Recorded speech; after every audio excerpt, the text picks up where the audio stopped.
I use a lot of mushrooms in my kitchen, and I've always wondered how they're growing. This is John Kerrigan's farm in County Meath, and he brought me into one of the farm's 35 tunnels to explain the process.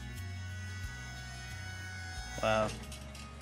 To start off, we put in the compost, which is on the bottom, and then on top of that we put up about 2.5 inches of casing soil, which is just peat moss, a little bit of lime, and that's what we grow the mushrooms up into.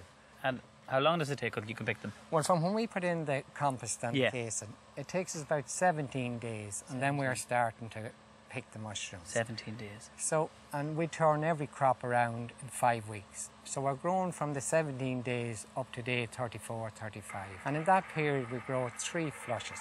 And they're all cut by hand, aren't they? They're all cut by hand. The girls come in and they're so good at it now. They'll cut 50, 55 pound an hour, no problem. Yeah. At their ease. Wow. And as you can see with these trolleys, work is so much easier than it used to be in that, you know. And then after that, we take out the compost and start the whole process all over again. What variety have you here now?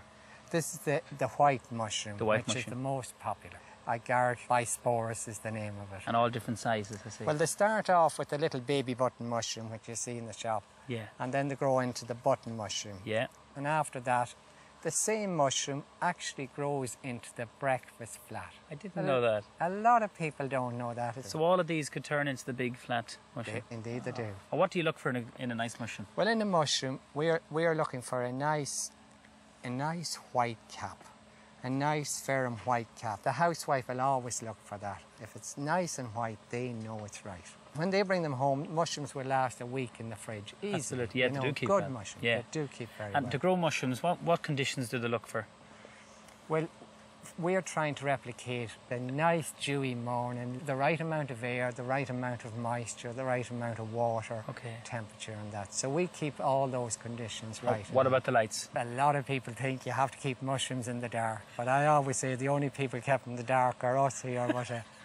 But no, they don't need light for the mushrooms. They'll grow equally as good in light or in darkness. Do you see the demand in Ireland mushrooms? Is it getting, do more people eat mushrooms now? Are they getting more popular? When we started growing in 1981, very few people in Ireland eat mushrooms. Now it's one of the best vegetables that are eaten in the country. It's true, they're always very popular on the menu. Very popular, the demand has grown. John, you're part of the Quality Assured programme. What does that mean to consumers? Well, what it means is that they know when they get that food, it's 100% looked after from the farm to fork, as we say. It's a very good programme. It's great for us to be part of it. The housewife knows that the food she gets is 100%, going through all the checks that need to be done to keep that food right. Do you enjoy eating mushrooms yourself, John? I love eating mushrooms. You know, as you can see, I pick them whenever I see. We eat them raw, we eat them off the beds. We just love them. I love the breakfast mushroom especially. Lovely mature flavour. Well, I'm going to be using some of your mushrooms. I'm making a beautiful mushroom strudel. I'm using some of your mushrooms and some exotic mushrooms, and it's a really beautiful dish. So I'll be able to get some off you, I hope. Oh, definitely. We'd be delighted to give them. And listen, I've been totally educated about mushrooms here. I want to thank you for your time. Oh, you're very welcome. Great to see you, and wishing you continued success with your family business. Thank you very much, John. Thank you.